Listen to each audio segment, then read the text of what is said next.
মামুন ছোটবেলা থেকে একটা নোংরা পরিবেশে বড় হয়েছেন। ব্লু ফেরি লায়লার সাথে পরিচয় হবার আগে তাকে দেখলে হিরোইনচি মনে হতো। লায়লার কাছে গিয়ে ভালো মন্দ খেয়ে ভালো বিছানায় ঘুমিয়ে এখন তার চেহারা প্রিন্সের মতো হয়ে গেছে। এমনকি কথা বলার ধরন, স্টাইল কিংবা লাইফস্টাইলেও বদলে গেছে। মামুনের জন্য এমন কিছু নেই যা করেননি মাল্টিন্যাশনাল কোম্পানিতে চাকরি করা উচ্চ শিক্ষিত এই টিকটকার।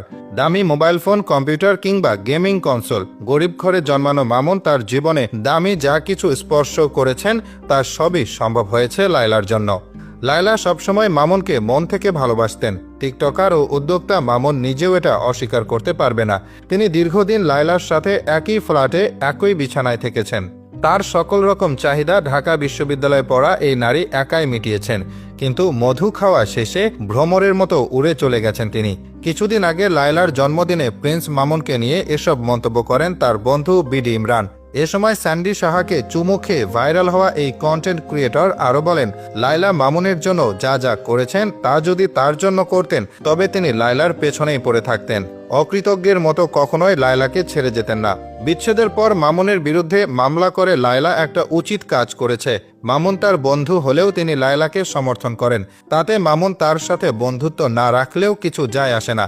এমনকি মামুনের বিরুদ্ধে মামলা করার কারণে যেসব দর্শক লায়লাকে নিয়ে বাজে মন্তব্য করেন তাদেরকেও দিয়েছেন বিডি ইমরান। তার দাবি, এসব দর্শকরা নিজেরাও মামুনের মতো মেয়েদের টাকা পয়সা হাতিয়ে খেয়ে অন্যত্র পাড়ি জমায়। তাই কমেন্ট বক্স থেকে তাদেরকেও চিনে নিতে হবে।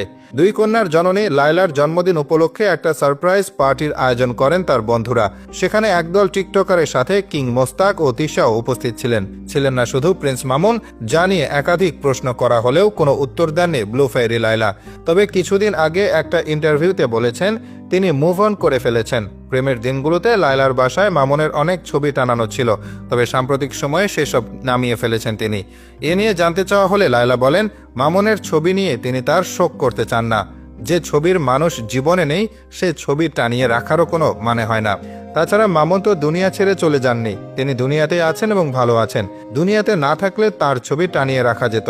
মামুন চলে যাবার পর তাকে ফেরানোর অনেক চেষ্টা করেছেন লায়লা, কিন্তু কিছুতেই মন গলেনি মামুনের। এক পর্যায়ে লায়লা বুঝতে পেরেছেন মামুনকে তিনি আর ফিরে পাবেন না, তাই তাকে আর ফেরাতেও চান না। নিজের মতো করে জীবনটাকে গুছিয়ে নিতে চান, বাকি জীবন কাটাতে চান আনন্দে ও ভালোবাসায়। মামুনকে ছাড়া লায়লার জন্মদিন পালনের কয়েকটি ভিডিও ইতিমধ্যে ছড়িয়ে পড়েছে সোশ্যাল মিডিয়ায়। যে ভিডিওগুলোর কমেন্ট বক্সে খেয়াল করলে দেখা যায় লায়লার রুচিবোধ নিয়ে প্রশ্ন তুলছেন সবাই। বয়স্ক মহিলার চারপাশে অল্প বয়সী ছেলেদের ভিড় দেখে কেউ কেউ বলছেন এই মহিলা সবসময় তার হাঁটুর বয়সী ছেলেদের প্রতি আকৃষ্ট হন। তবে বিষয়টা সঠিক কিনা তা বোঝা যাবে লায়লা নতুন সম্পর্কে জড়ালে। আপাতত নেটিজেনরা সেই অপেক্ষাতেই আছেন।